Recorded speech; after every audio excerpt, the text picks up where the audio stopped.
Professor Heinisch, thank you so very much for joining our interview series. Let me start right away with the first question.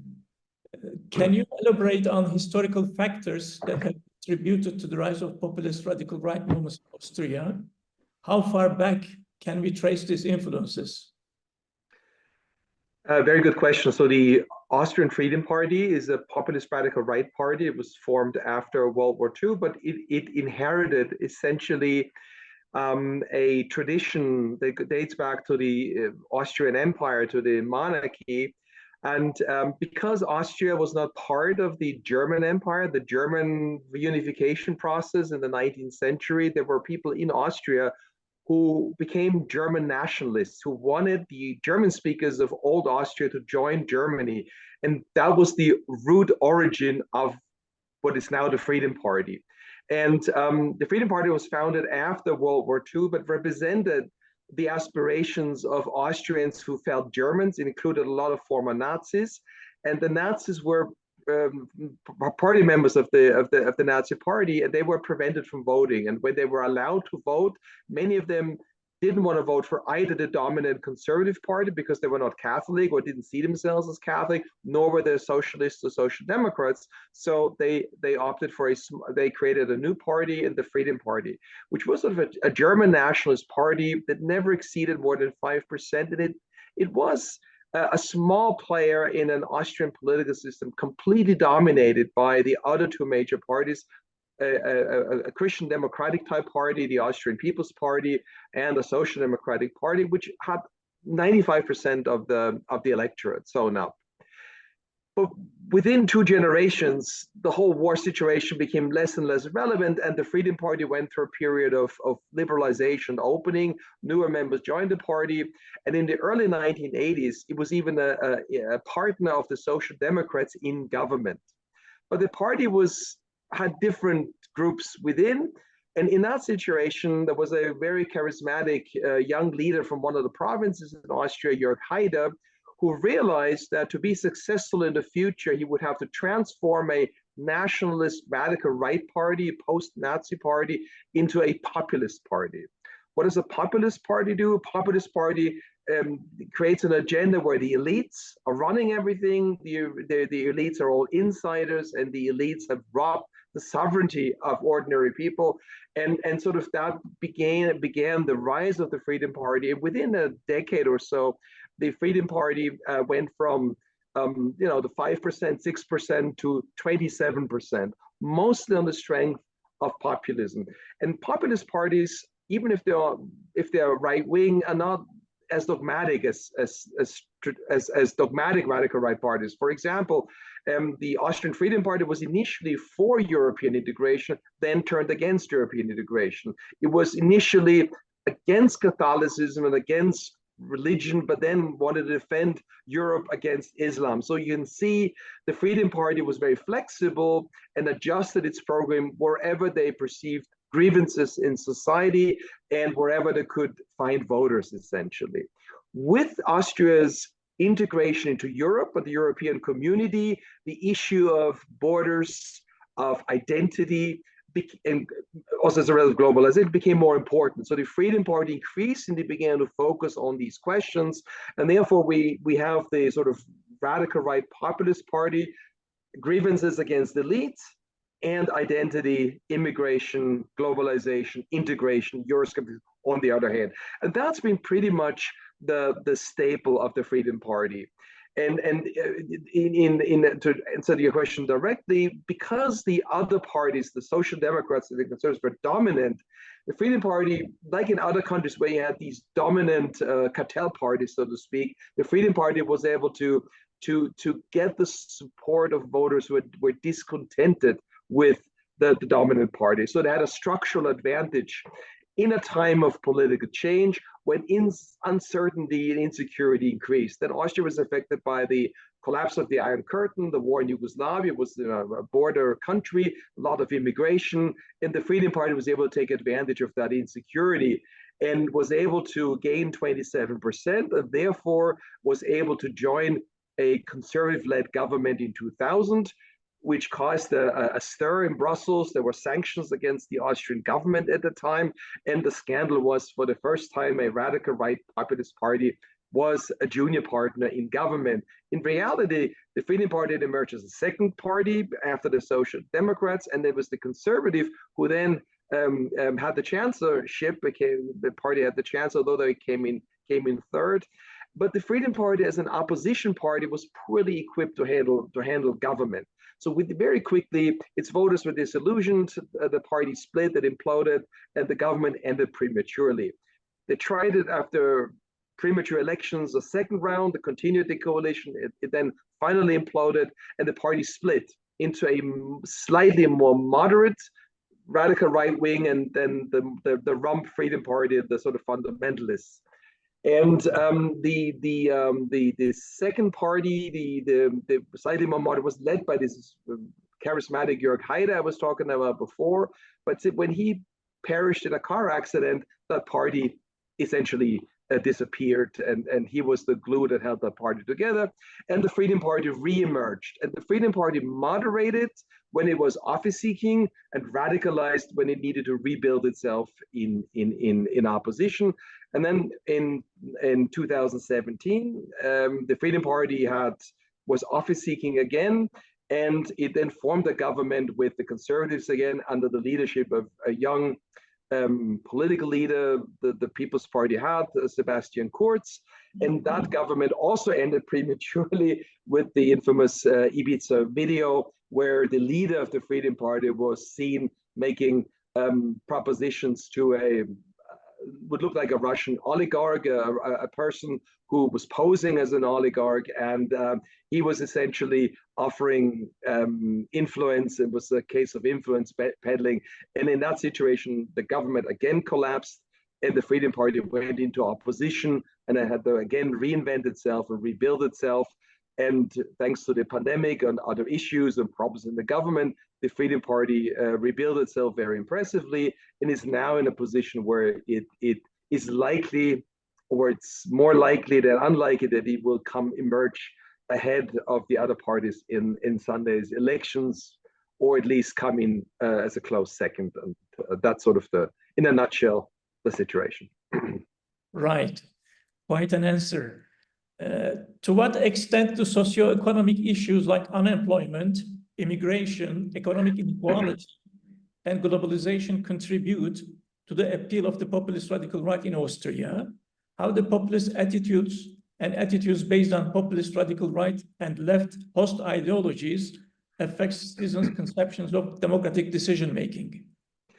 Yes, so the Freedom Party, if we imagine political contestation along two axes, the socioeconomic and the socio-political axis, the Freedom Party traditionally is more to the center, to the left on the socioeconomic issue. They could therefore form a coalition with the Social Democrats on economic issues, but on sociocultural issues, they are quite far to the right, and right now they have almost a unique selling position. I think both factors matter, but the voters of the Freedom Party are probably primarily concerned about cultural issues, questions of identity, questions of immigration. You cannot always completely decouple those questions from the socioeconomic factors, because the Freedom Party is engaged in welfare chauvinism and very often stresses one of its ways in which it mobilizes against immigrants or asylum seekers is a mobilization using a socioeconomic argument, saying we shouldn't give them money, we should cut subsidies, and we certainly should make a difference between native Austrians or Austrian citizens and foreigners working here. So the Freedom Party has tried to do this, and occasionally the Conservatives make very similar proposals. So the Freedom Party is not alone in that, but it's a discourse both on socioeconomic but sociocultural issues. I think that is sort of the overall structural issue that Austrians or the voters of the Freedom Party are afraid of change. They're concerned about change. They're concerned about a future where they see themselves in decline. And therefore, the motto of the Freedom Party in the election, Fortress Austria, speaks for itself. It speaks to that anxiety. Perhaps what is unique about Austria, makes Austria very special, Austrians have historically had a difficulty to define who they are vis-a-vis the Germans, because the German-speaking Austrians in the past at some point thought themselves as the Germans living in an area called Austria-Hungary. The word Austria did not refer to an ethnicity or people. It was simply the borders of the Habsburg Empire. The Austrians Austria had many different nationalities, including Germans, the forebears of the current Austrians. So only after World War II, Austrians really began to think about that they're not Germans. Usually Austrians used to think themselves as the second German state. So this is a complicated issue. So Austrians then often define themselves in terms of lifestyle, in terms of traditions and customs. And during globalization and immigration, often it's the customs and the traditions that are much more under siege. So in Vienna, for example, when the Freedom Party made it an issue that in schools that you can no longer serve pork schnitzel because of Muslims and Jews, and that becomes a mobilization tool. So it seems silly, but these identity issues are often issues that resonate with people who expect a certain lifestyle. And that splits also the population between elites and educated people who define themselves differently and people who see themselves more as, see the lifestyle or the way of life as an authentic expression of the people. And I think that often drives that debate in Austria. So it's not particularly intellectual, but that's sort of, I think, the issue that affects Austria in particular. But the Freedom Party is not as radical right as the AfD. So the Freedom Party doesn't philosophize about the Germanness of Austria. I mean, that used to be in the past, or it doesn't really engage in that kind of debate. The Freedom Party is much more pragmatic and oriented at Orban and seeks to import what it can and create sort of an Austrian version of Hungary, rather than thinking about how German the Austrians are. So that kind of debate is sort of in the background. Right. You argue that radical right fringe parties are set to play the role of agenda setters, to which main parties respond often by accommodating and adopting the most salient issues. How do you think radical right fringe parties affect main parties in Central and Eastern Europe? Well, I think we have to make a distinction between Central Europe, those countries who were under communism and those who were not under communism. I think the main issue for countries in Eastern Europe that were at one point communist, the main contestation there is a contestation over cultural issue, because there's this very little contestation, very little political debate over the economy. It's the only game in town is European Union, foreign investment. I don't see massive differences in what a center-left and a center-right party could offer to its voters. And therefore, we see that the center-left parties in Eastern Europe are weak and underdeveloped. But where we do see a lot of contestation is over identity questions. There are many unresolved identity issues. And there, the centrist, the center conservative parties always have to guard their right flank. So the fringe party in these countries often tries to mobilize people on identity issues on the right or to the right of the mainstream parties. And I think that is why we see so much sort of identity-based populism in Eastern Europe and in the Balkans. That's different in Austria, because in Austria we do have a developed party system across an economic and social fault line. But we do see also the issue of identity, and the identity discourse is much more intense. That's where the energy is. And you have on the right side, you have the Freedom Party in Austria, but there are other smaller parties that are trying to establish themselves. They may not actually get into parliament this time. But on the other hand, we have two other parties, the Greens and the small Liberal Party, that occupy that other part of the spectrum. But the contestation on that axis always bleeds into the debate on the socio-cultural, on the socio-economic debate. So the traditional parties, like the Social Democrats, would like to compete on social issues, but they can't, because they have within themselves people who need to appeal to progressive urban voters. And so they are split often, they're riven apart by these cross-cutting debates in both axes. And also the conservatives have that problem. The conservatives even had a split. The current party, the small party, NEOS, it was a split off from the conservatives. So the main parties are affected by the other contestation on the other act, but on the secondary axis, simply by the fact that they have two different voter groups they need to worry about, on two different discourses they have to worry about. Last sentence, the radical right poses a greater challenge to the conservatives, and it pulls the conservatives to the right. And I think democracy in Europe depends on how conservatives answer and deal with that issue. The Austrian solution has always been co-option. Let's embrace them and bring them into the fold. That has, on 3 occasions, worked to lead to the implosion of the Freedom Party. However, it has also validated the Freedom Party agenda. So nowadays, when the Freedom Party have made a comeback, they can legitimately point to the conservatives and say, well, we're not saying anything else that the conservatives didn't say 5 years ago themselves. So the question is, how much do you gain? What's the peril of validation versus trying to smother them in an embrace? And that's, the verdict is still out, at least in the Austrian context. All right. How did the radical right populist Austrian Freedom Party constructed sovereignty claims, and how did the mainstream right Austrian People's Party adopt these claims, significantly narrowing the gap to the far-right FPÖ on the national and economic dimension of sovereignty, and largely renounce its pro-European and anti-sovereignist positions? Yeah, so the Freedom Party is a hard Eurosceptical party. So we distinguish hard and soft Euroscepticism. The hard Euroscepticism is essentially a party that, if it could, would leave the European Union. However, it knows that is not that is a difficult position, and that's still a minority position, because you still have 2/3 of Austrians who want to remain in the European Union, even if Austria is not a very enthusiastic member state. So the Freedom Party is hedging its bets. And we call this in an article in the Journal of Common Market Studies, equivocal Euroscepticism. To go to the edge, where you would then say as the next step, okay, since you make all these claims about the EU, the larger conclusion is you need to leave. But they don't just say that.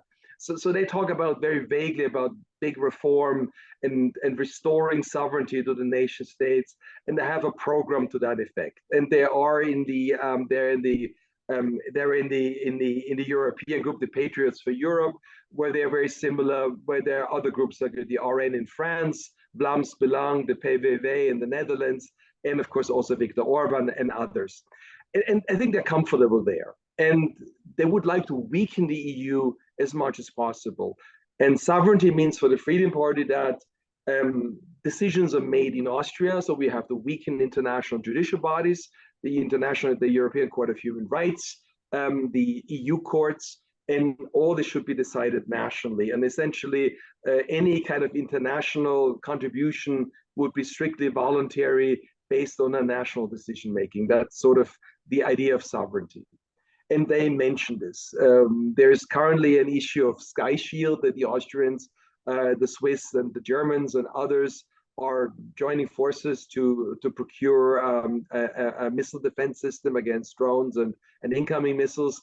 And even on this issue, the Freedom Party say, well, that's joining NATO through the back door. So they have a very strong, almost exclusivist understanding of sovereignty. And they've driven this as far as they can get. Compared to that, the conservatives are quite far away from them. So the conservatives are essentially have a much, a fundamentally pro-European party, accepts the rules. And to the extent that the conservatives have been Eurosceptical, we would call this soft Euroscepticism. And the idea is sort of negotiating hard on behalf of the national interest. The frugal part of the frugal alliance of countries. So the conservatives are not anywhere near where the Freedom Party is. However, the conservatives were at one point the Europe Party. They called themselves the Europa Partei, the Europe Party in Austria. So the conservatives were the main architects pushing Austria or dragging Austria quite reluctantly into the European Union. They were the engine, they were behind that effort much more than anybody else.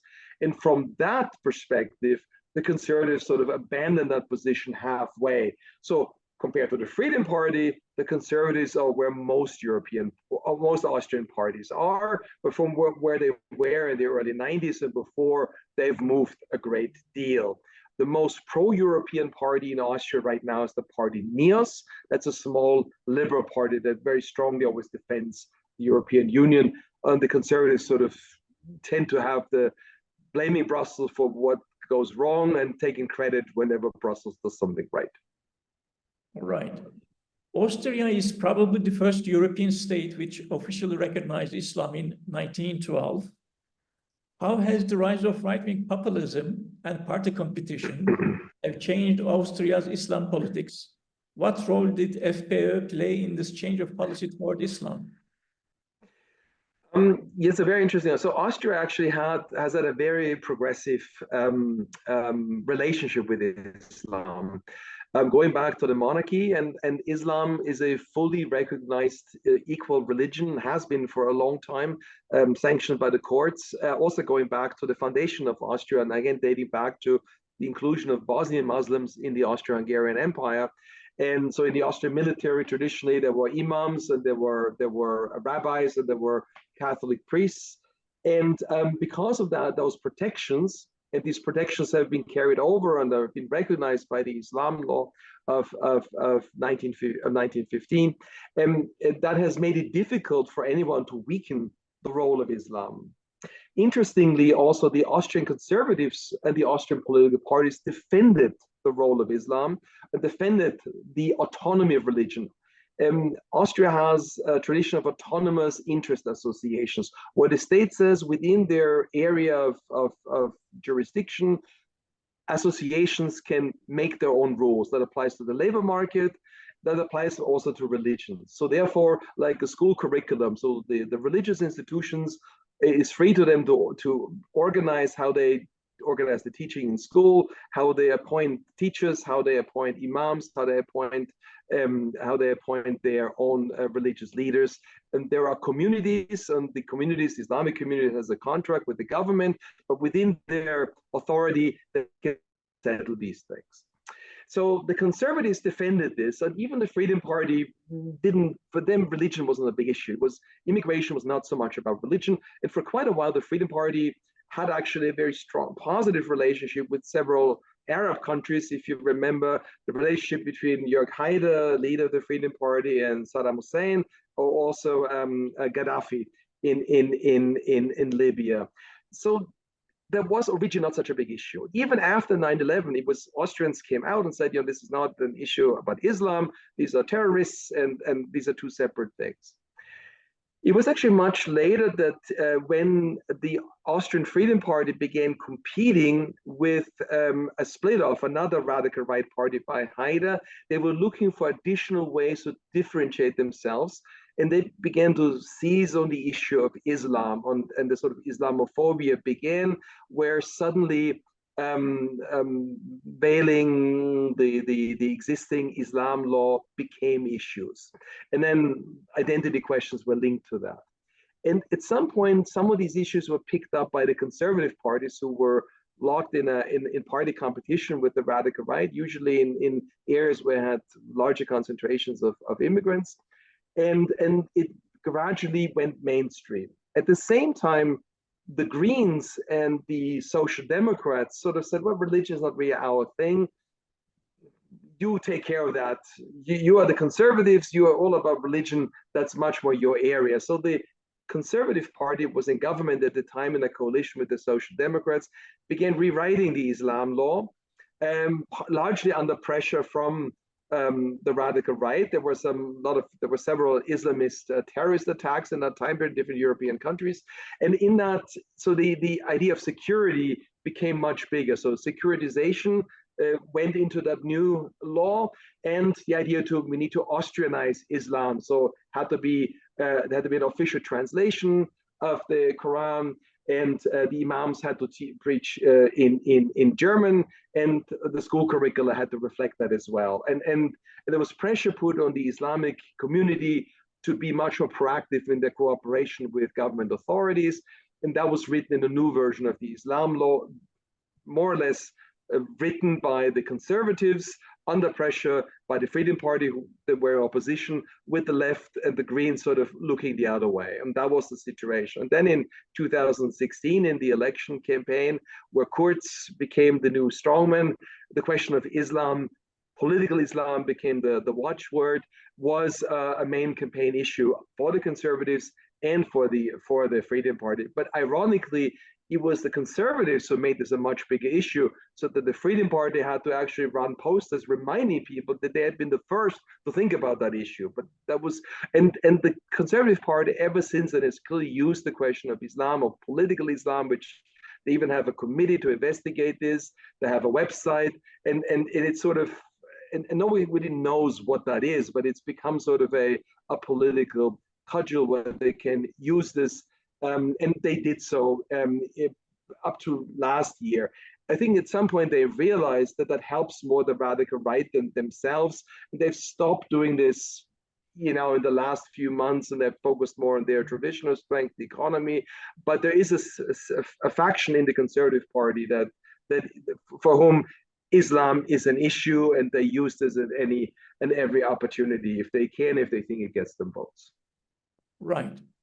How do you assess the significance of September 29 elections for the populist radical right in Austria? What are the key factors that could influence their performance this time?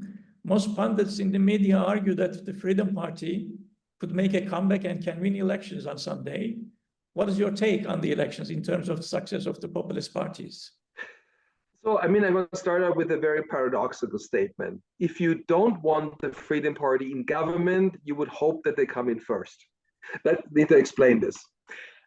Because if the Freedom Party comes in first, there is a much greater probability that no other party would want to be in a government led by someone as radical as Mr. Kickl. And the Conservative Party has all the options. The Conservative Party could form without the Conservative Party, which will probably either be a close second or might win the election. The trends are converging at this point. The Conservative Party can move left. They can have a coalition with the Social Democrats and a small party potentially, or with the Freedom Party.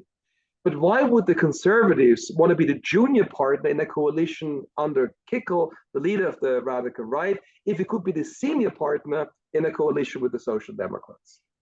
And there would be all sorts of issues, because Kickl has very far-reaching ideas about how the state should be changed and to what extent the Hungarian model should be implemented. And these are all issues that the Conservatives, A, are not interested in, and B, would just result in conflict, and the Conservatives would be constantly forced to explain issues that the radical right causes, and they've had to do this already before.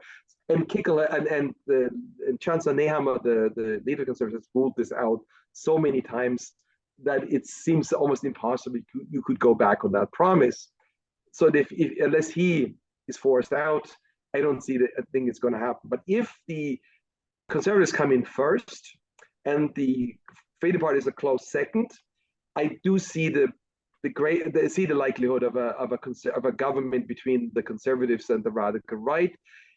First, Kickl would not have an incentive to seek the chancellorship. He didn't get in first. He would probably then be the head of faction in parliament, remain the party leader, and could potentially play opposition and government at the same time. And the Freedom Party is not completely monolithic. There are some people that they could appoint in a government. We should mention here that in 2 Austrian states, including in Salzburg, where I am located, the Freedom Party are in coalitions with conservative parties. So there are plenty of local people that have experience working in government with the conservatives, and they would be perfectly well suited at the national level as well. And in that sense, that's a likely scenario. Obviously, the Freedom Party, no matter what happens, would be forced to have a coalition. And as a coalition, it would dilute its agenda. But if the Freedom Party has the chancellor, would have the chancellorship and the foreign ministry, it would impact the European Union, and it would impact it. Austria is not a very important country, so it single-handedly couldn't do anything. But I think if you have Orban and if you have Fico in Slovakia and Austria and maybe one or two more other countries, every time you have an Orban-like government, you make policy making harder, and you make especially foreign policy making harder when it comes to sanctions on Russia, which the Freedom Party rejects. It sees the Ukraine as warmongers and elites and blames NATO for the war.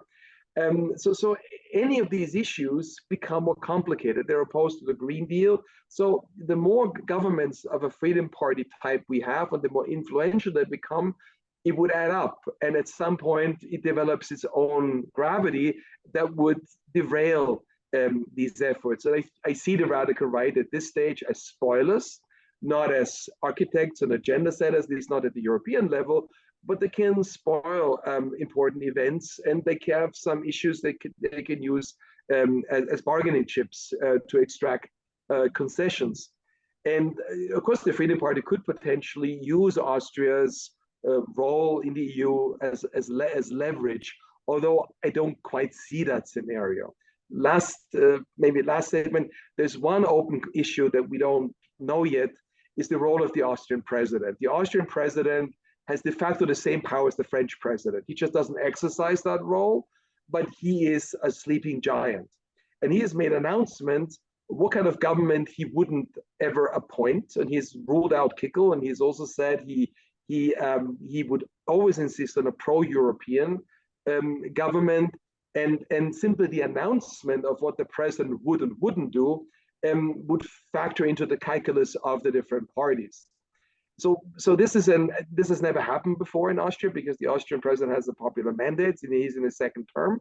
He's from the Green Party, so he's not attached to any of the parties that are probably going to be emerging on top of the elections, and he could be doing anything, and that is a very big unknown, but potentially a big factor that we have to simply wait and see how that unfolds. Okay. News media outlet Politico argues that, I quote, most worryingly, an FPÖ win would establish a populist, Russia-friendly Central European bloc stretching from Ukraine's border with Slovakia and Hungary to Austria's frontier with Switzerland, making it easier for President Putin to sow discontent at the heart of Europe. End of the quote. Do you think a win by Freedom Party will create for Putin to make more inroads to EU? I would say yes, but it's a tendency. Because for this to happen, the Freedom Party would have to gain 50%.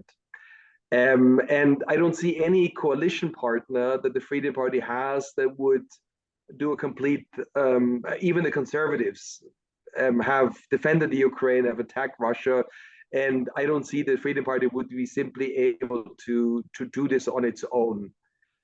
But the election or the success of a pro-Russian party or parties very friendly to Russia would be seen as a signal for Russia by Putin, and it's another chip in the wall, absolutely. And if this continues, this is moving towards Putin. But given that the U.S. election is the much bigger issue coming soon after the Austrian elections, I think the decisions that will come from that will probably override whatever we're doing in Europe. And we're probably going to have in Austria many weeks of negotiations before we see a government. So I think the U.S. elections probably will be over before we even have a government in Austria. But the potential is there, and I think that is certainly a likely scenario. But the Freedom Party would have to become much stronger if they really wanted to put that in effect at any significant level punch. And there would be others in Austria who would be pushing back. And lastly, Professor Heinisch, some in Austria's establishment believe that Herbert Kickl would inevitably moderate should the Freedom Party gain power, a la Giorgia Meloni, leader of the far-right Brothers of Italy, who has taken a more pragmatic course than most expected since becoming Italian Prime Minister 2 years ago. Do you think we can witness a modernization of Kickl should Freedom Party win the elections? Generally, I'm not alarmist, and I've always seen also the radical right as a more heterogeneous group. And I'm also, I should say, no disclosure, one of the radical right leadership figures is actually a student of mine. I've known her for a long time, so I'm not saying this as someone who says that they're, the evil incarnate is coming. But I also think we should take people at their word, and I'm very much persuaded that if people make announcements, they mean what they say, and so frankly, when it comes to Kickl, we don't know very much about him. He's amazingly unknown for a political figure of that longevity and that standing. He has no friends in the party, and we can't look into his soul. To me, he's one of the best communicators of any Austrian party.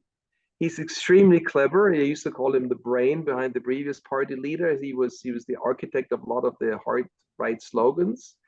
And he peddles the conspiracy theories. He very cleverly uses conspiracy theories, but he's extremely disciplined. He is someone who can tailor his message and can say tough and often terrible things with a very calm and reflective voice. And I think he's thought this through. And I do think he has an overarching agenda that is to change Austria and the European Union, if he can, substantively and fundamentally. I don't think he's simply interested in power, and he functions differently from other leaders who are simply happy once they got a little glory and some power, seemingly contented with that. I think there's a mission to what he wants to do, and I take it seriously what he's saying. So I think in that sense, he would probably go as far as he can if given the opportunity. If not given the opportunity, he can turn on a dime and say, no, that was never my intention. So and in his brief role as a Minister of the Interior in the government before the last was quite chilling. I mean, someone who says the law has to follow politics, not the politics have to follow the constitution. It gives you something of the mental map, the mindset of that individual. So I'm cautious. I think it's legitimate to be concerned. And he's also surrounded himself with people who are quite ideological. They've become quite dogmatic in certain sense. So I am concerned about if this person gets too much power. And he very clearly says, he uses deliberately certain Nazi terminology. He wants to be a Volkskanzler, a people's chancellor, sort of the idea invoking these terms. And he's very effective in claiming that he represents a silent majority of Austrians. He stands for the people. And even the media take this up to some extent. It's a party with 27%, and they haven't had more votes. And in survey after survey, the majority of Austrians is opposed to Freedom Party in government, and Kickl in the various indices of trust, public trust, always is in the last spot. But when you listen to his discourse, you get a distinctly different impression. Professor Heinisch, thank you so very much. Appreciate your time. Thank you for your interest. Appreciate it. Thank you.